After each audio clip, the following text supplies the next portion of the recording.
திரு ஷாம்சன், நான் உங்களிடமிருந்தே ஆரம்பிக்கிறேன். 51 ஆண்டுகளுக்கு முன்னர் PV ராஜமன்னார் குழு கொண்டு வந்த அப்போதைய பரிந்துரைகள் அது சட்டமன்றத்தில் தீர்மானமாக நிறைவேற்றப்பட்டது. இன்றைக்கு முதலமைச்சர் கொண்டு வந்திருக்கக்கூடிய இந்த சுயாட்சி தீர்மானம் என்ன வேறுபாடு? பெரிய வேறுபாடுகள் எதுவும் இல்லை. ஆனால் எங்களுக்கு கல்லூரி காலகட்டத்தில் அறிமுகம், அதாவது மாநில சுயாட்சி, ஸ்டேட் அட்டானமி என்பது அறிஞர் அண்ணாவோட இல்லஸ்ட்ரேட்டர்லி பேட்டி தான். அதில் தான் அவர் முதல் முறையாக இதை விரிவாக சொன்னார். செப்டம்பர் முதல் நான் நினைக்கிறேன். அப்போ ஸ்டேட் அட்டானமினா என்ன, ஏன் இந்தியாவுக்கு அது தேவை, அதிகார பகிர்வு எப்படி இருக்க வேண்டும், இப்படி பலதரப்பட்ட விஷயங்கள். 5 கோல், திமுகவின் குறிக்கோள்கள் 5 என்று சொல்லி இதையெல்லாம் அவர் குறிப்பிட்டிருப்பார். இது 65 காலகட்டம். அதற்கு முன்னதாக, அதாவது நம்ம இதை எப்படி பார்க்கணும்னா 50லிருந்து 67 வரைக்கும் ஒரு காலகட்டம். அந்த காலகட்டத்தில் ஸ்ட்ராங் சென்டர், பலமான மத்திய அரசு என்கிற ஒரு வாதம் வைக்கப்பட்டு வந்தது. என்ன காரணம்னா சுதந்திரத்துக்கு பிறகு நாடு பல துண்டுகளாக இருந்தது, எல்லாத்தையும் ஒருங்கிணைக்கணும். அதுக்கு பிறகு மொழிவாரி மாநில பிரிப்பு, மாநில அபிலாஷிகள் கூடிச்சு. இந்தியா சிட்டிசன் என்று சொன்னாலும் மாநிலத்துல ரெசிடென்ட், நம்ம மாநிலத்தோட ரெசிடென்ட். நமக்கு நிறைய தேவைகள் இருக்கும், எதிர்பார்ப்புகள் இருக்கும், பூர்த்தி செய்ய வேண்டிய கடமை நம்மால் தேர்ந்தெடுக்கப்படுகிற அரசுக்கு வருகிறது. அந்த அரசுக்கு எந்த அதிகாரமும் இல்லை என்றால் என்ன செய்வது? இதான் அண்ணா அவர்கள் வைத்த வாதம்.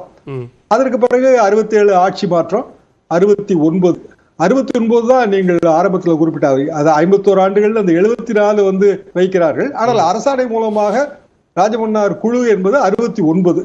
69 பிறகு 71 ஒரு தேர்தல், 74 சட்டமன்றத்தில் பெரிய அளவுக்கு விரிவாக பேசப்பட்டது. 71 இந்திரா காந்தி அம்மாட்ட அந்த அறிக்கையை கொடுத்தாங்க. கொடுக்கும் போது ஒரு ARC இருந்தது, அதாவது அட்மினிஸ்ட்ரேட்டிவ் ரிஃபார்ம்ஸ் கவுன்சில். அதுல இதே மாதிரியான சில பரிந்துரைகள் இருக்கு. நான் அதையும் பரிசீலித்துக் கொண்டிருக்கிறேன், இதையும் பரிசீலித்துக் கொண்டிருக்கிறேன் மாதிரி இந்திரா காந்தி பொத்தாம் பொதுவான ஒரு பதிலைத்தான் சொன்னார்கள். ஒரே ஒரு நன்மை தான் அதுல கிடைச்சது. என்ன நன்மை? சுதந்திர தினத்தன்று தேசிய கொடியை ஏற்றுகிற ஒரு உரிமை. ஏன்னா நம்ம மாநிலத்துக்கு தனி கொடி கேட்டோம், அது முடியாதுன்னு சொல்லி அந்த இது வந்துச்சு. அதை தாண்டி அதுல நமக்கு பெரிய விளைவுகள் எதுவும் வரல. இன்டர்ஸ்டேட் கவுன்சில், அதாவது ஸ்டேட் சென்டர் கவுன்சில், அது 1990 தான் நமக்கு சாத்தியப்பட்டது. அது இந்த கமிஷன் பரிந்துரைகள்ல இருக்கும். 1990 தான் சாத்தியப்பட்டது. நடுவில் 2-3 முறை பல்வேறு கமிஷன்கள் இதெல்லாம் ஆராய்ந்தன. ஆனால் எப்போதுமே மத்திய அரசாங்கம் அதிகார பகிர்வுக்கு சம்மதியில்லை.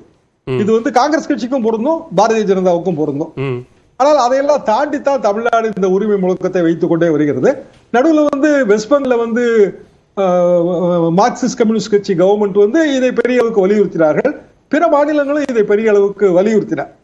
அப்போ ஸ்டேட் அட்டானமினா, அதாவது இந்தியன் கான்டெக்ஸ்ட்ல நம்ம கான்ஸ்டிடியூஷன் பெரும்பாலும் மத்திய அரசாங்கத்துக்கு அதிக அதிகாரங்கள், மாநில அரசின் அதிகாரங்களிலும் மத்திய அரசு சட்டத்தை இயற்றும். அதுபோக பொதுப்பட்டியல், இந்த பொதுப்பட்டியல் கான்செப்டே ரொம்ப பைத்தியகாரமான கான்செப்ட். அதாவது 2 பேருக்கு அதிகாரம், ஆனால் அதுல மத்திய அரசு சட்டம் அதுதான் உயர்ந்தது. அப்புறம் அதுல என்ன பொதுப்பட்டியல் இருக்க முடியும்? இது அமெரிக்கன் கான்ஸ்டிடியூஷன் தான் நம்மளோட, எப்போதுமே நம்மளோட வாதம் அமெரிக்கன் கான்ஸ்டிடியூஷன் என்னன்னா ஒரு பட்டியல் தான், அது மத்திய பட்டியல். எல்லா அதிகாரங்களும் மாநிலத்துக்கு, புதிதாக வரக்கூடிய விடுபட்ட அதிகாரங்களும் மாநிலத்துக்கு.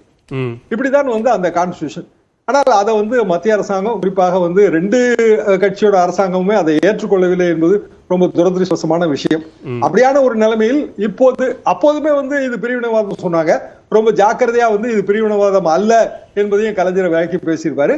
இன்றைக்கும் முதலமைச்சர் மு க ஸ்டாலின் பிரிவினைவாதம் அல்ல என்பதை ரொம்ப கேர்ஃபுல்லா விளக்கி பேசிப்பாரு. இப்ப நம்ம என்ன புரிந்து கொள்ள வேண்டும் என்றால், இப்போதைய தேவை என்ன? ரீவிசிட்டிங், ஒரு முறை நம்ம மறுபரிசீலனை செய்ய வேண்டிய கட்டாயத்தில் இருக்கிறோம். எடுத்துக்காட்டாக இப்ப சுப்ரீம் கோர்ட்டே governor, Tamil Nadu government versus governor தீர்ப்புல பெரிய அளவுக்கு அவங்க பெரிய அளவுக்கான விளக்கங்கள் கொடுத்திருக்கிறாங்க. ஒரு பெரிய கால கெடு நிர்ணயிக்கப்பட்டிருக்கிறது. அப்போ ஒவ்வொரு முறையும் நம்ம உச்ச நீதிமன்றத்துக்கு போய் தான் நம்மளோட அதிகாரங்களை எல்லாம் பெற வேண்டுமா? இந்த கேள்வி வருது. என்னன்னா நம்ம லெஜிஸ்லேட்டிவ் பவர் என்பதுல கவர்னருங்கிற ஒரு நடுவில் இருக்கிறதுனால அந்த பவர் முழுமையாக மாநில அரசுகளுக்கு கிடைப்பது இல்லை. பைனான்சியல் பவரோட ப்ராப்ளம் என்னன்னா, ஜிஎஸ்டி ரெஜிம் காலகட்டத்துல நமக்கு உரிய நிதி பங்கீடும் கிடைப்பதே இல்லை. இப்படி 2 வகையிலுமே மாநிலங்கள் முடக்கப்படுகின்றன. எனவே இதை ரீவிசிட் பண்ண வேண்டிய கட்டாயம் 51 வருடத்துக்கு பிறகு இப்போது இருக்கிற இந்த மாறுபட்ட கால சூழ்நிலை காரணமாக வருகிறது. இப்ப எமர்ஜென்சி காலகட்டத்தில் கல்வி மாதிரியான ஒரு 5 அம்சங்கள் மத்திய பட்டியலுக்கு போயிருச்சு. அதுல மிக குறிப்பா இன்றைக்கு முதலமைச்சர் பேசும்போதும் சொன்னது, கல்வி அப்படிங்கிற ஒன்று மத்திய பட்டியலுக்கு போனதன் காரணமாக, பொதுப்பட்டியல் இருப்பதன் காரணமாக நீட்டு விவகாரத்திலோ அல்லது தேசிய கல்விக் கொள்கை போன்ற விவகாரங்களிலோ இங்க நமக்கான அதிகாரம் பறிபோகிறது, மாநிலத்தினுடைய அதிகாரம் பறிபோகிறது அப்படிங்கிற ஒன்றை பிரதானமாக பேசினார். நீங்க சொன்ன மாதிரி அந்த காலகட்டத்தில் நீட் இல்ல, தேசிய கல்விக் கொள்கை ஒன்றால் ஆபத்தில்லை, ஆனா இப்ப அது இருக்கு அப்படின்னு முதலமைச்சர் சொல்றார். அது சரியான பார்வைதான். எங்களோட கல்லூரி காலகட்டத்தில் ப்ரொஃபஷனல் காலேஜ், அதாவது மெடிக்கலோ இல்ல வந்து மெடிக்கல் இல்லைன்னா அக்ரிகல்ச்சரோ வந்து நேச்சுரல் சயின்ஸ், பிசிக்ஸ், கெமிஸ்ட்ரி எடுத்து படித்தால் மட்டும்தான் எலிஜிபிள். அதை தாண்டினா இன்ஜினியரிங் கோர்சஸ் மட்டும்தான். ஆனால் வெறும் இன்டர்வியூ மூலமா தான் செலக்ட் பண்ணிட்டு இருந்தாங்க. அதுல பல முறைகேடுகள் இருந்தது.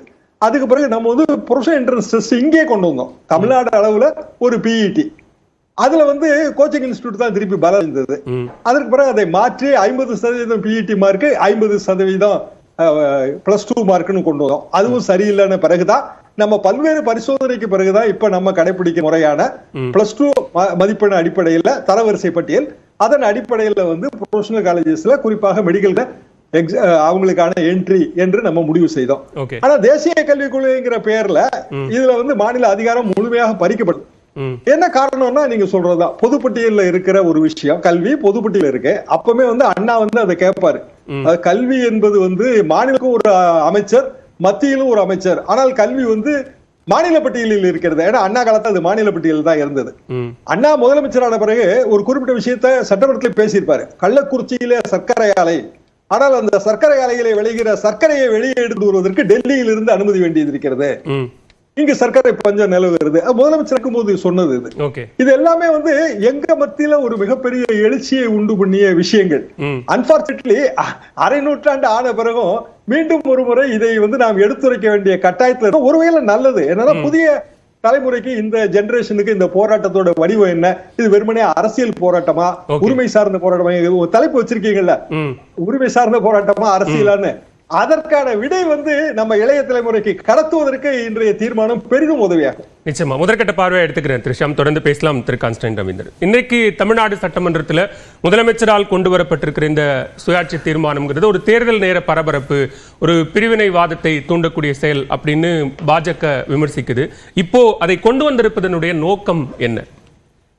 அதாவது மாண்புமிகு முதலமைச்சர் இன்றைக்கு இந்த தீர்மானத்தை கொண்டு வந்திருப்பது எங்கிருந்து வருகிறது என்று பார்த்தால், 2 நாட்களுக்கு முன்னால் உச்சநீதிமன்றம் கொடுத்த தீர்ப்பு.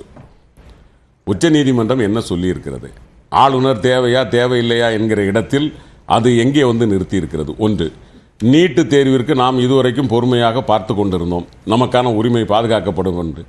அது பாதுகாக்கப்படவில்லை. அப்படியானால் மருத்துவத்தில் உள்ளே நுழைகிறார்கள். அது மட்டுமல்ல, 2500 கோடி கல்விக்கு தர வேண்டியது தரமாட்டேன் என்கிறார்கள். இன்னும் சொல்ல போனால் பாராளுமன்ற நிலைக்குழு